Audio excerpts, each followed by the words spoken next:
And this is the breaking news we are getting to you now. The Hurriyat leader Geelani is at the passport office. He's seeking an Indian passport. But what is very important to watch here is that will he owe allegiance to India? Because remember, he has been the one who has been encouraging the hoisting of Pakistani flags on Indian soil.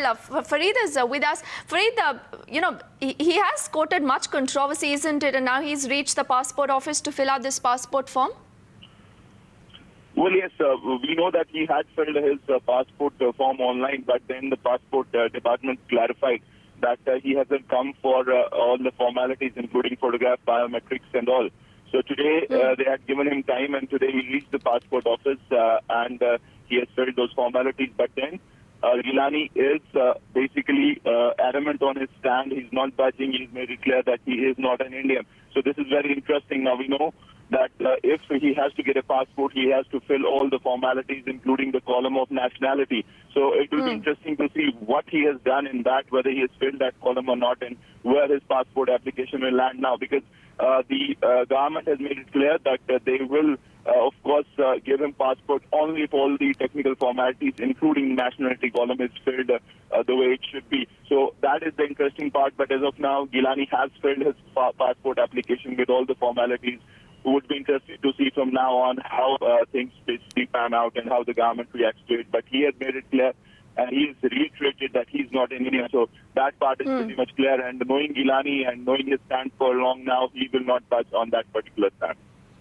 Okay, and Fareed, then it's interesting, is the government also waiting and watching? Because we heard the Defence Minister Manohar Parrikar also earlier saying that Geelani will have to write Indian in the nationality column in case he really wants to apply for this passport. Well, the technicalities are pretty simple now.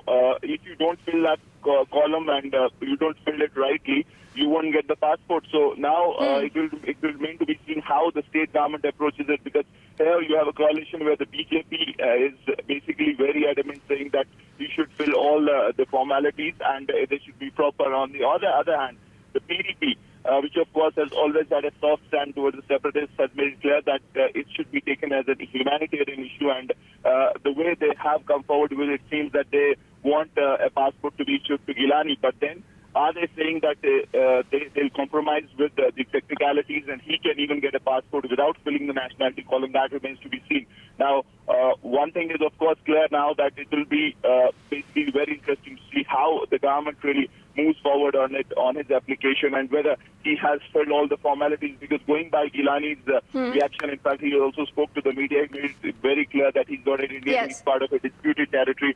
So whether he has in fact also translated those words into writing on that particular forum, that is really the question. Yes, if Fareed, you spoke about that reaction. Let's quickly play out that reaction, Fareed, then I'm returning back to you.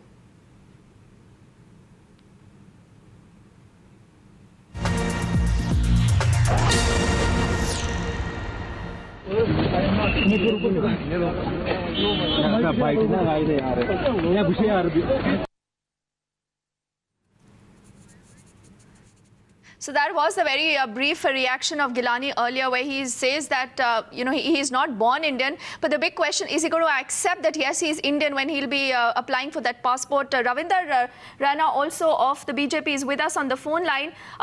Mr. Rana, how really are you looking at this situation? The government doesn't stand up and say that no matter, whatever he says, whatever he doesn't, we are not going to issue him an Indian passport. Instead, what the government does is that you're waiting to watch how he reacts. In case he says today that, yes, I'm Indian, will the government go ahead and issue him an Indian passport, sir? First of all, I would like to tell Shah Geelani that, Mr. Geelani, you are born Indian and you will die as an Indian, because you born in Jammu and Kashmir. And Jammu and Kashmir is an integral part of India. No power on earth can alienate Jammu and Kashmir from India. This is a derogatory remark. This is a remarks, very serious remarks. And I think Shah Geelani should be booked under sedition charges. He must be put behind the jail or in Jailam. He must be thrown to the Jailam.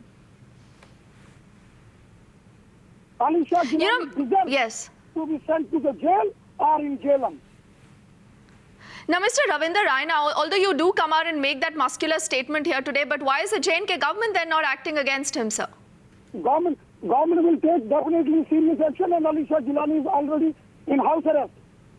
He No, but is that enough? Is that enough, sir? You just said that what he does amounts to sedition. So why has he not been booked under sedition? Listen, madam.